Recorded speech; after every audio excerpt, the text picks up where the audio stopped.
Hey guys, tired of feeling stuck in your dating life and striking out in the dating game? You're not alone. Maybe you just need some good coaching. Welcome to Just Ask Her, the no BS podcast for real dating advice straight from a woman's point of view. Dating expert Gracie Pleschourt and her co-host, certified life coach Tracy Pleschourt, are here to give you the play-by-play on how to attract more women you're interested in. So, let's take back control of your dating life. This is Just Ask Her.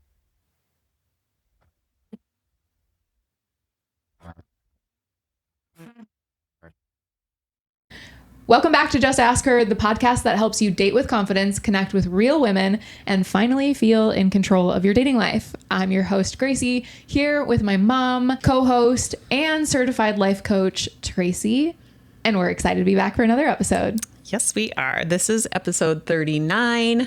Yep.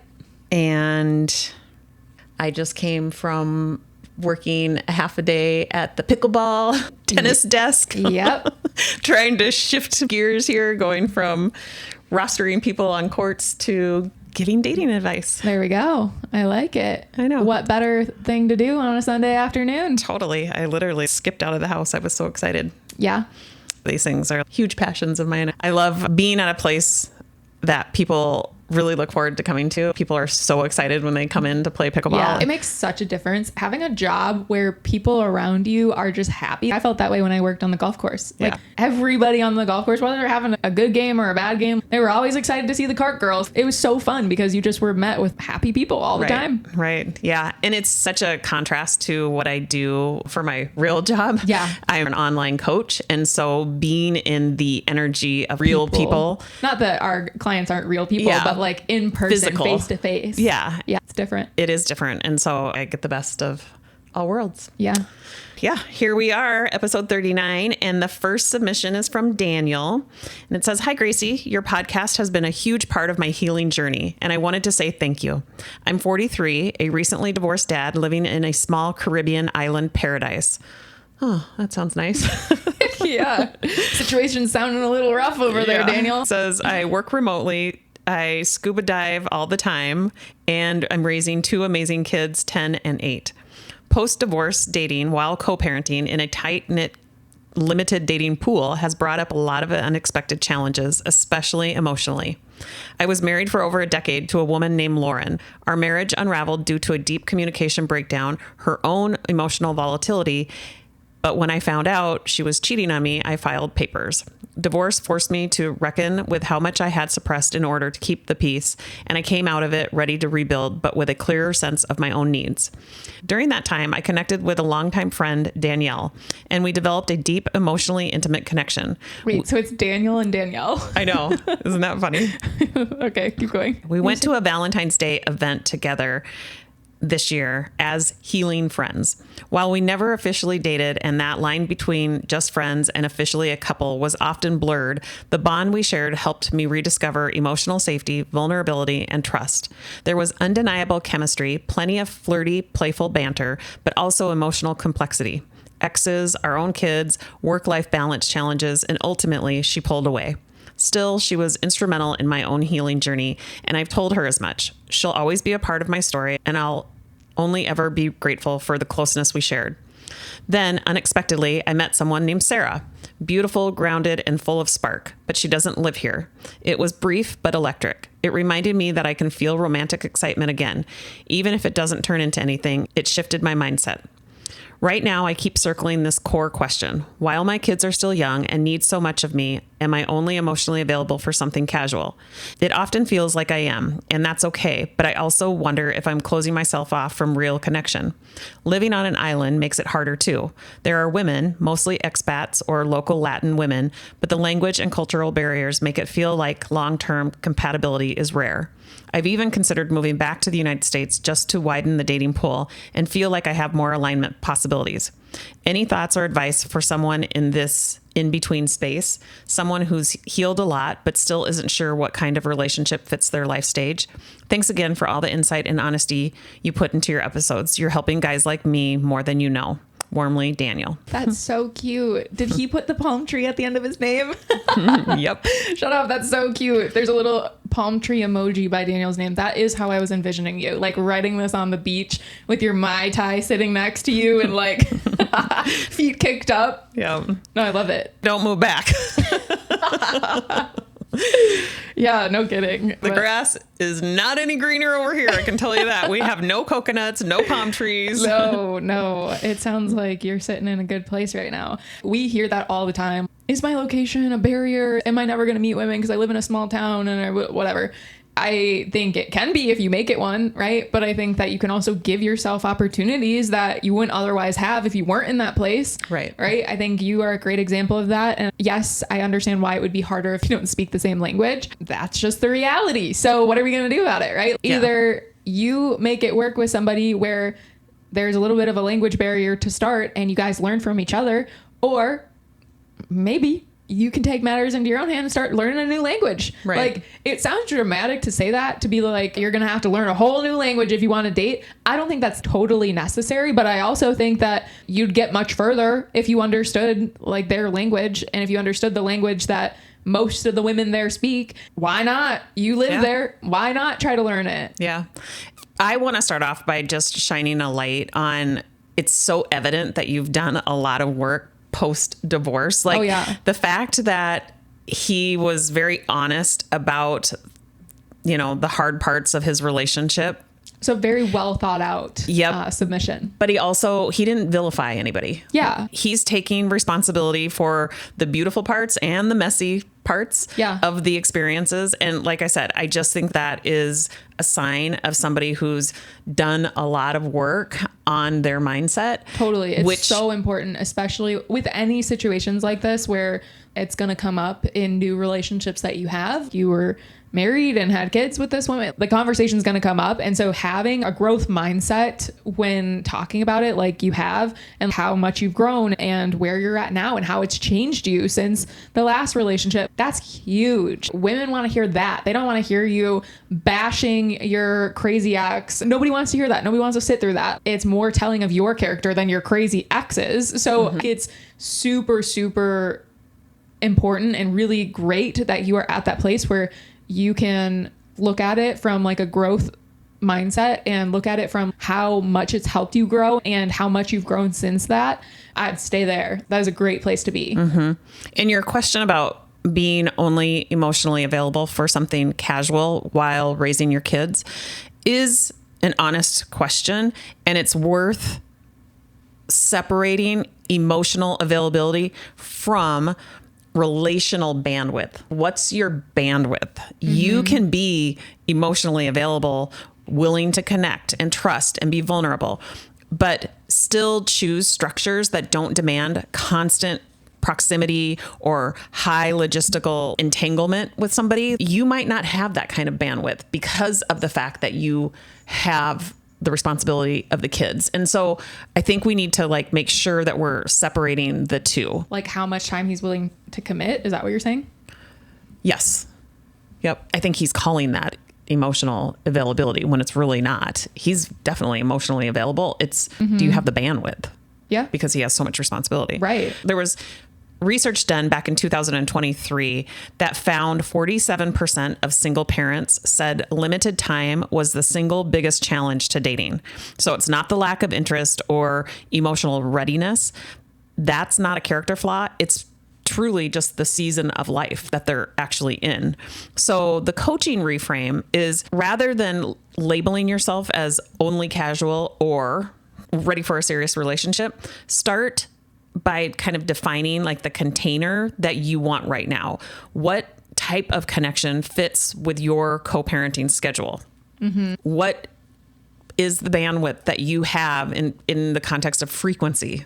Yeah. How much energy do you want to give to building something new without it coming at the expense of your stability or your kids' sense of stability? Yeah. Once you know what those boundaries are, then you can meet people with clarity, which ironically tends to create more trust and more attraction. So totally. That's the work. Yeah. And I think that this is something that you get to decide. You get to decide every step of the way. If casual is all you have the bandwidth for right now, and you want to get out on dates and you want to start like exploring new connections and meeting new women and getting yourself like back into the groove of things, if that's where you want to start, great. And if 2 weeks in you're like, I don't really do good with this casual thing, this isn't really working for me, great, then we shift it. Then you don't have to decide, okay, I am going to date casually and that's all I'm going to do. Like, decide what you want right now. And if that changes next week, great.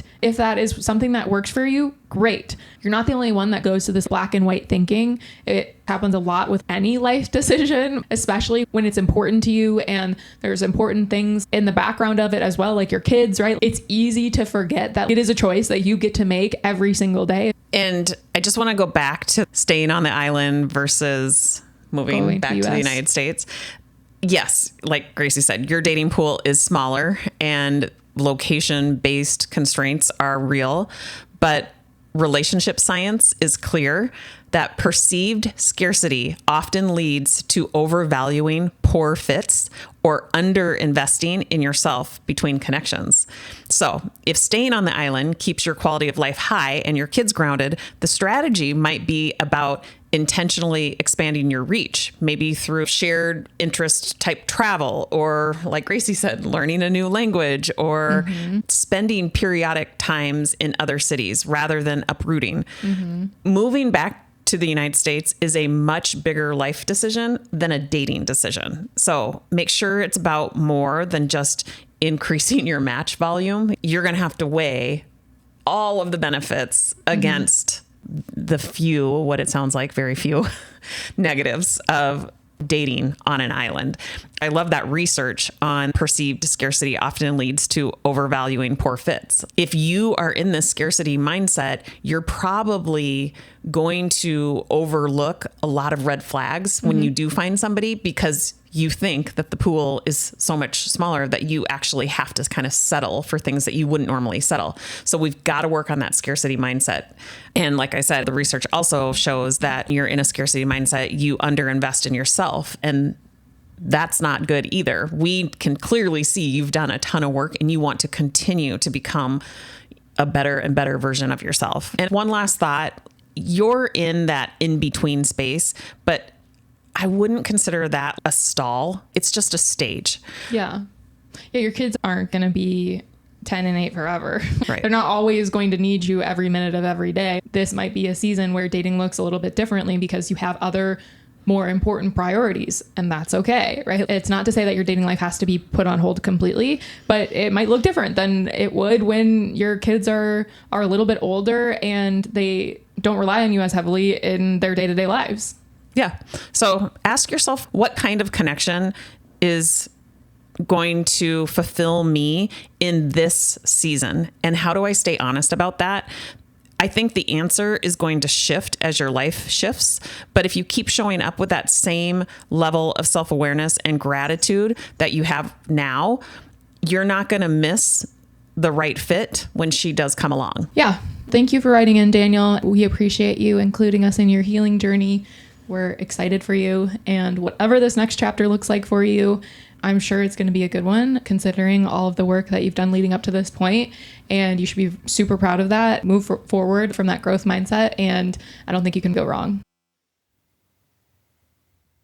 It's finally here. The Self-Made Man Dating Journal is officially live and ready for you to grab on Amazon. This was designed specifically for single men who are serious about improving their dating life. It helps you track your dates, reflect on your experiences, and actually learn from them, so you can stop repeating old patterns and start seeing real progress. What I love most about this journal is how intentional it is. It's not just about writing down what happened. It's about helping you get clear in what you want, confident in how you're showing up, and connected to what's working and what's not. You'll find daily prompts, weekly reflection pages, and the date log. You'll record everything from how you felt before the date, what went well, what felt off, and what you do differently next time. That kind of self-awareness is what sets successful daters apart. This journal will help you slow down, spot patterns, and become more intentional with every single interaction. We only printed a limited batch for this first run, so if this is something you've been needing, go grab it now before they're gone. We'll drop the link in the show notes and let us know what you think. We love hearing your guys' feedback. We can't wait for you to start using the Self-Made Man Dating Journal. Okay, submission 2 was written in by Lucas. He said, "My name is Lucas. I'm 23 from British Columbia, Canada. Most of my dating experience was in high school, and since then it's been hard to get back to it. Many of my close friends are women, and I often hear their dating stories, things guys do or say that give them the ick.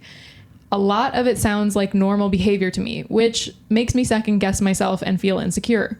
My height has been a big sticking point. In high school, it never crossed my mind. Now it's a major insecurity. I'm 5'5", and it feels like everywhere. Instagram, TikTok, comment sections, there are constant jabs at short guys. It's disheartening. My friends don't comment on my height directly, but I hear them talk about men's height all the time. At a group dinner, someone asked a friend about a guy she had met. Is he tall? She said, well, him being taller is the bare minimum. She wasn't talking about me, but it still stung. It reinforces my fear that I don't stand a chance next to a taller, more conventionally attractive guy. I tend to give off best friend vibes and don't feel confident making a move in person, so I relied on the dating apps for the past few years. I go on dates fairly often, but struggle to initiate anything physical or romantic because I don't want to make somebody uncomfortable. I haven't kissed anyone since high school. Meanwhile, my friends have exciting dating lives and I feel left out. I'm genuinely ready for a relationship and want to share that part of my life with somebody, but I'm not sure how to move past these doubts and make the first move. My questions: how can I express romantic interest without making somebody uncomfortable or ruining the friendship dynamic? How do I build confidence and attract someone when I feel like my height is working against me? Thanks, Lucas." This is such a good submission because I think there's so many guys that can relate to both of these things. Mm-hmm. So I want to acknowledge how much thought that you've already put into this, Lucas. You're not just coming here saying dating is hard. Like, you're paying attention to the social dynamics, your own patterns, and how your insecurities are showing up. And that is a huge asset of yours. So even if it doesn't feel like it right now, you are so self-aware that you can't help but grow from that. I agree. There is a huge difference in guys that are in the mindset of women don't pay attention to me. Women will never find me attractive. Like that self-deprecating language. That's not helpful, first of all. That's not getting you anywhere. Mm-hmm. And second of all, we can sit here and be upset about what is, or we can accept what is, and we can move forward from there and actually get places. Mm-hmm. This is a choice. I love that you're framing this from the place of I'm still going on dates and I'm still putting myself out there, mm-hmm. but I feel like this is holding me back. So yeah, we hear it a lot. And I always say the only guys that I can't help are the ones that have decided that dating is a losing game for them. Right. If you're in that mindset, then yeah, it's going to stay a losing game for you. It just is. Like, you're not doing anything to help yourself or your situation. And so no, nothing's going to change. But if you're actually putting yourself out there, regardless of your situation, 100% of the time, you are going to have an easier time with meeting women than the guy who sits there and just complains about how unfair his situation is. Right. There is a lot of noise online about height preferences, and research does confirm that on dating apps, taller men do get more initial matches. Oh, yeah. That's why I was kind of surprised that he said he leans more heavy on the apps, and it sounds like he does pretty well. Usually that isn't the case. For shorter guys, usually the apps are the least convenient way to meet women because it is so subjective. It is very easy to filter. Easy to filter, and like your height is put out there for everybody to make judgments about before they actually know you. And so that actually is the last place that I work with guys who are a little bit shorter on, because you have so much more leverage in person when you actually get to show your and highlight your best qualities. I saw a quote the other day. I can't remember what it exactly said, but basically it was make yourself the person that If you're insecure about your height, make your height the fourth thing that people notice about you. The other things that they're going to notice first are your personality, how caring and kind you are, how easy you are to talk to, how you smell nice, your confidence. Like, make the thing that you are insecure about the fourth or fifth thing that people notice about you. Yeah. That is so valid and reasonable, because at the end of the day, I've talked about this in other episodes. When I was on the apps, honestly, height was one of the last things I checked, unless it was so obvious in your pictures. This went for like tall and short guys. If a guy was standing next to a really short friend, I could just obviously tell he was super tall. And then same thing for the short guys. Like, if you were only having pictures with your super tall friends and it made it obvious that you were a lot shorter, that was the only time that I actually took note of a guy's height. Otherwise, I wasn't scrolling quickly to get to the height section and be like, oh, below 6 foot? Nope. That never crossed my mind. I'm 5'2". So most guys are taller than me for the most part. And so it just wasn't a concern ever for me to sit here and dwell on or think about and be like, oh, he's only this tall. Nope. Can't go on a date with him. Like, that never crossed my mind. And I tell that to guys and they think I'm lying. And I do understand that there's rhetoric all over the place. And yes, I think it's definitely a preference for certain women. It's never been a preference of mine. So I just want to put that out there, because I think that it's very easy to get so swamped by your own insecurities. And especially when you see it on social media and you have friends that talk about their preferences and it doesn't align with where you're at. And it is what it is. There's always going to be girls that like want taller guys, and those just aren't going to be your girls. But there's also going to be girls that are shorter than you or like literally do not care, because they would much rather have a guy that is kind, caring, supportive, adds value to their life, funny than the 6'2" dud that doesn't know how to keep on a conversation. Yep. Yeah. And there's tons of research that support exactly that, that perceived confidence, warmth, humor quickly override any sort of physical shortcomings. Pun intended. Haha. When people interact face to face. So you've already got that social circle of women who trust you and obviously enjoy your company. So that's proof for you that your presence is appealing. Totally. You just haven't practiced shifting that from platonic to romantic energy. Yeah. That's, I think, the key. I think your insecurities have played into this way more than you even know, because you probably lean into how easy it is to connect with women in a platonic manner because you're scared to put yourself out there with women due to this insecurity of yours. If you were the guy that owned every single room he walked into and operated from a belief like, height is the fourth most important thing about me, or the fifth or the sixth, you would be a completely different guy in the rooms that you walk into than you are right now. You're giving so much power to this height thing that you're probably showing up in rooms and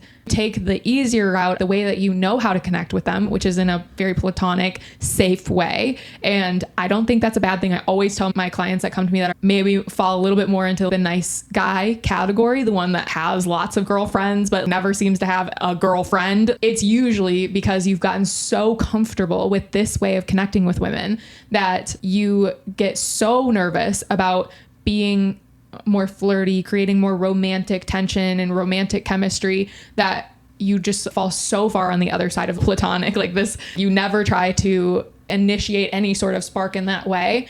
You're the safe guy that girls feel comfortable around, which is great. I'd rather have you start there than the other side, right? But now it's important that you start to make the shift of when you're interested in somebody, you tell them. You don't sit here and try to build friendly rapport for weeks and months and hoping that she's gonna magically start to feel that way too. No, you initiate it. You actually put yourself out there. You start to create the spark. You show your confidence and like, I'm so interested in you. I want to take you on a date this Tuesday. It's so bold. It's so out there, but you're definitely not the guy that is out here making women feel uncomfortable. I don't think, just based on the relationships you've already built, I don't think you have that in you, to be quite honest, which is a great thing. But have the confidence in yourself that you would never intentionally make somebody feel uncomfortable and move from there. Yeah. Do you have any other suggestions? So outside of just coming right out and telling her that you're interested, do you have suggestions for maybe lighter ways to signal interest? Well, for starters, I think you alluded to trying to spark this kind of interest with some of your girlfriends. I wouldn't do that. If you already have a solid rapport with a lot of these women, I would not try to, what's the saying? Pee in or play in the pond that you pee. What is it? Or play in the pool that you pee in. What is it? What's the saying? I have no idea. I don't You ever don't know say that that. saying? No. Like, don't shit where you walk. What's the saying? I don't know. You don't know but what I I'm think, talking about? I mean, I kind of understand the premise, but What is it saying? It's don't. it sounds like a lot of bathroom talk. I wasn't necessarily asking you how does he convert his friends into romantic relationships. I know. I I just think he alluded to that maybe Oh. in part of the submission. And so I wanted to put that out there. If that's a consideration, don't do it. Let's move on to other women that you Yeah. haven't built this friendly rapport with. It's so much harder to get yourself out of the friend zone than it is to keep yourself out of it or to not put yourself in it in the first place. Like you yeah. have much better odds with women that you haven't yet connected with in that way Yeah. than the women that you have, Yeah. contrary to popular belief. Yeah. The whole reason why I'm asking is because Gracie has so many videos on tactical ways of flirting, from those little micro moments, like a quick hand on their back or a playful arm bump, or some of the verbal cues that you talk so much about, like you look great tonight, or instead of nice shirt, being more thoughtful about the message. You talk a lot about body language too. Like Yeah. holding eye contact just a little bit longer, or letting your smile linger a little bit longer. Yeah. So I think those are some of the softer ways to show interest in a less direct way, I guess. Yeah. I think your goal should be like looking for the opportunities to create some tension. There's lots of different ways of flirting. One of the ways that starts to spark some romantic interest or chemistry is by creating tension between the two of you. So instead of talking to women like you would any of your other girlfriends, you need to shift the conversation or the type of language you're using. Talk about it from like platonic language to desire language. Platonic language sounds like if you guys are playing pickleball, it sounds like, oh, great job. You're doing so good. Like that's platonic language. That's a platonic compliment. You could give that to anybody. Desire language or flirty language would sound like, damn, I'm going to have to keep my eye on you. What? I'm just thinking how many times I have not heard that on the pickleball court. Well, you are married, so it's probably a good thing. True. I mean, don't walk up to somebody random and say that. But if you're playing with somebody and you have good banter, they seem excited to be playing with you too, and they seem interested in having conversations, play up on that. Like Right. actually create some tension. Like, damn, I'm going to have to keep my eye on you. You're way better than any girl in this facility. Now, whatever. I do hear that all the time. Oh, yeah. Yeah. But that's the thing. Put it in perspective of like, it probably is going to feel a little bit uncomfortable. I think that's what you should be shooting for. I think you should be shooting for what's 5% outside of my comfort zone. Let's start there. Yeah. Instead of what you're most comfortable with, which is becoming her best friend. Yeah. We're not looking for best friend vibes if you're trying to get closer to her in a more romantic way. All right. Okay. So let's answer his second question, the confidence part. And I think the truth is confidence doesn't come from believing that you'll never be rejected. It comes from surviving rejection without abandoning yourself, without the self-loathing. Right now, you are outsourcing your self-worth to that cultural narrative about height and your friends' dating stories. That's like playing a sport where you let the crowd keep your score. You'll always feel like you're losing. Yeah. So do something that starts to compound your confidence, like maybe a 30-day confidence challenge where once a day you do one thing in a social setting that pushes you to your edge, like what Gracie was saying, just 5% Out of your comfort zone. Pay a compliment, hold eye contact for an extra beat, or a direct question about themselves. Those are going to be the small acts that start to build that internal trust muscle. And that says, you know what? I can initiate and I can survive discomfort, and I don't have to wait for perfect conditions to act. Mm-hmm.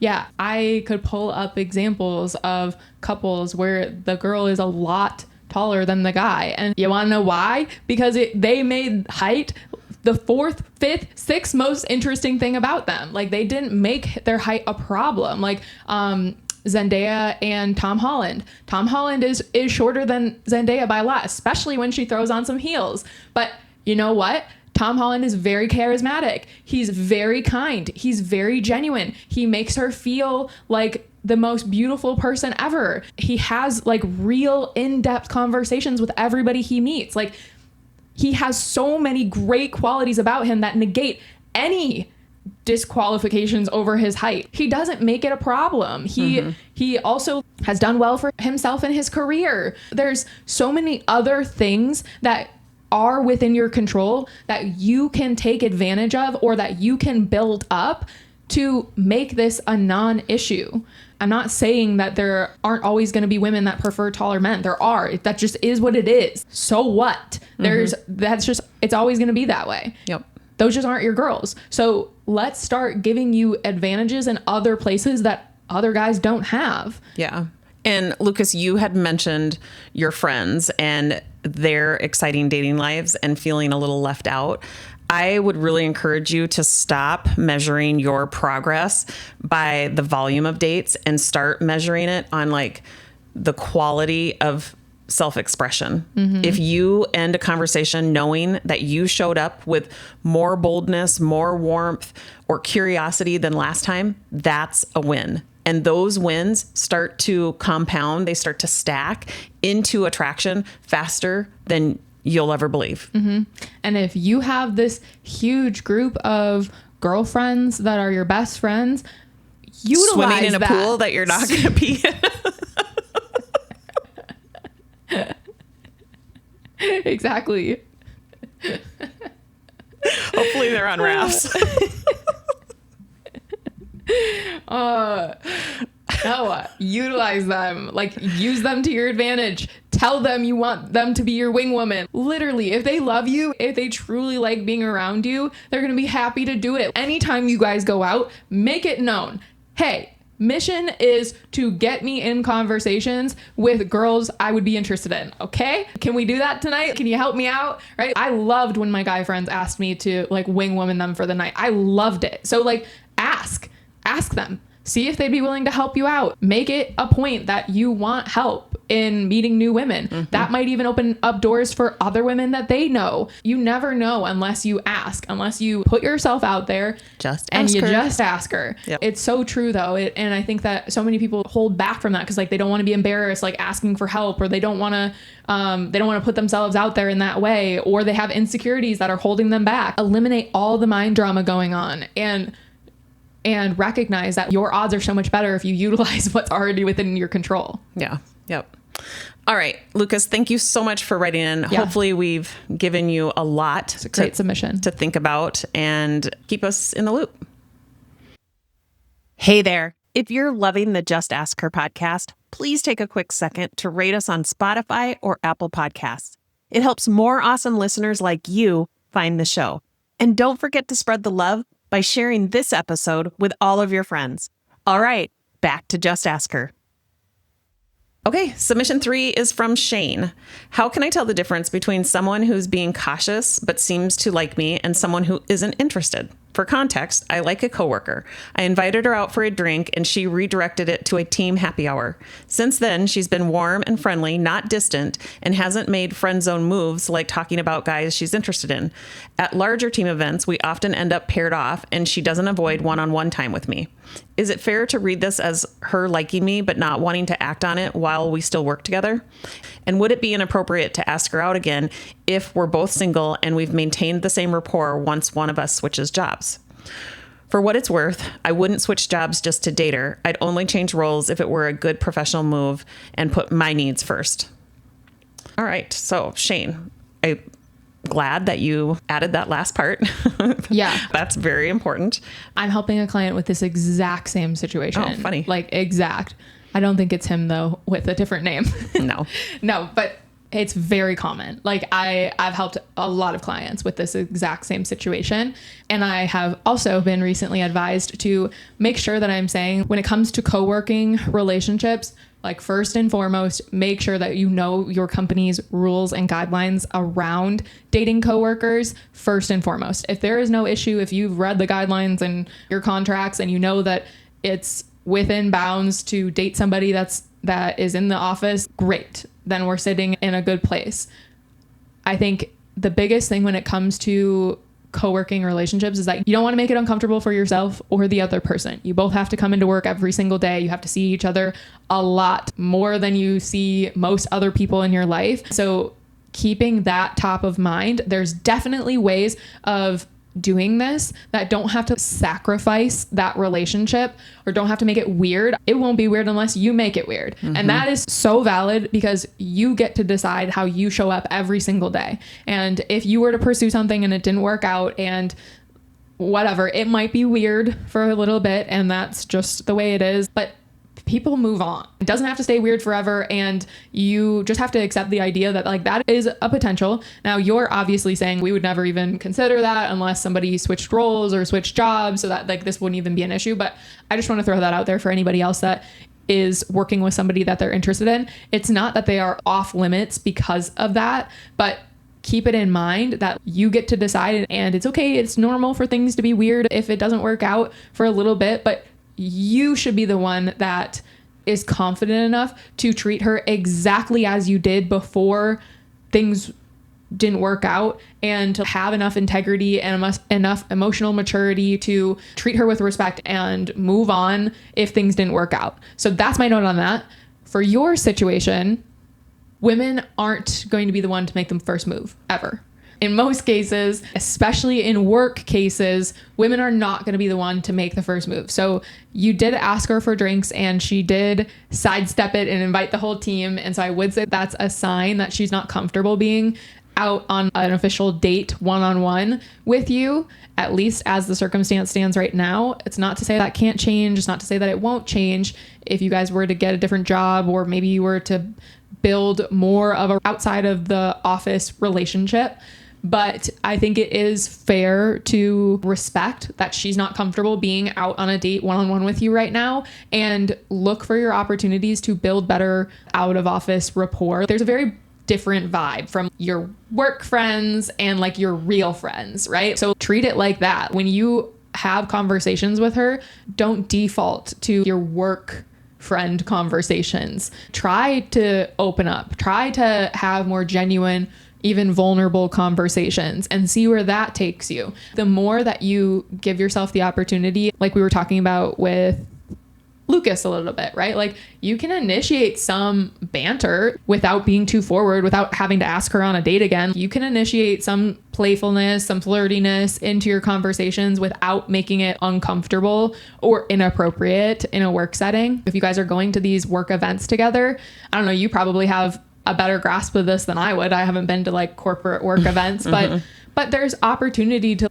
I would say, let your hair down for a girl, but there's opportunity to have out of the office type conversations in event settings like that. And so you should take the opportunity. Yeah. Nowadays, a lot of corporations do team bonding type events. So it's out of office, but it's still with work. And I think that's such a great opportunity to bond. Yeah. Making a point to have deeper conversations than you would in the office is super important. Yeah. I did a little bit of research on this because I was curious about the statistics on workplace relationships. Being warm and friendly and willing to spend time with you at work doesn't automatically mean that there is a romantic interest.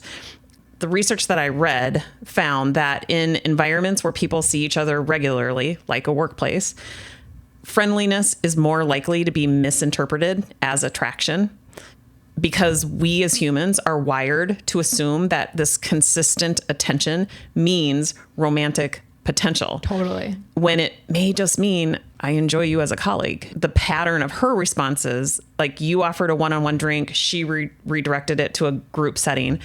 That's clearly a decision point on her part. People who are interested but cautious often offer an alternative that's maybe private but more safe, like coffee in public or a walk, rather than defaulting to a group. So her choice suggests that she wanted to keep the context firmly in coworker mode. So it doesn't necessarily mean she's not attracted. I think it means that she's prioritizing the professional boundary. Yeah. And that is absolutely worth respecting. Yeah, I don't think it's worth like asking her out on a date again. Take advantage of the opportunities that you have to keep building a rapport when you guys are at these group settings together and you get paired off or whatever, you know, like if you have the opportunity, like you can try to leverage that. I agree with what you're saying. I've worked with lots of guys that put their dating life completely on hold for a situation just like this, where it's like, we don't even know where her interest fully lies. And we know that there is a workplace barrier at play that it seems like she has boundaries around. And with that being said, you should be fully exploring your other options where those barriers aren't necessarily at play. And if things develop or if things become clearer with this situation, great. But having expectations that they will is probably not helpful. Yeah. Yeah. So the mindset that I'd really work on is she doesn't need to prove her interest to you right now, and you don't need to secure her interest right now. If circumstances change, you will then have the clarity to make a confident move without risking your professional reputation. And you're going to also have a track record of respect. And Shane, if this is a connection that you have been putting your dating life on hold for, I would highly encourage you exploring other options while this plays out however it's supposed to. And if you need help getting back out there and exploring new options, I have free guides specifically to help guys do that. One on dating apps, one on learning how to start conversations or approaching women, and one on how to build chemistry when you're out on a date with a woman. Awesome. There you have it. Episode 39 is in the can. Yeah. Not in the pool. Or the toilet. In the pool that you pee in. I don't know. Somebody's going to know what I'm talking about. Doubt it. In the meantime, we put out these episodes every single week. You can look forward to them Wednesday mornings. Tracy is on the ball. They are out there bright and early for you guys every single week. And in between, be sure to follow me on Instagram and TikTok at Dating with Gracie.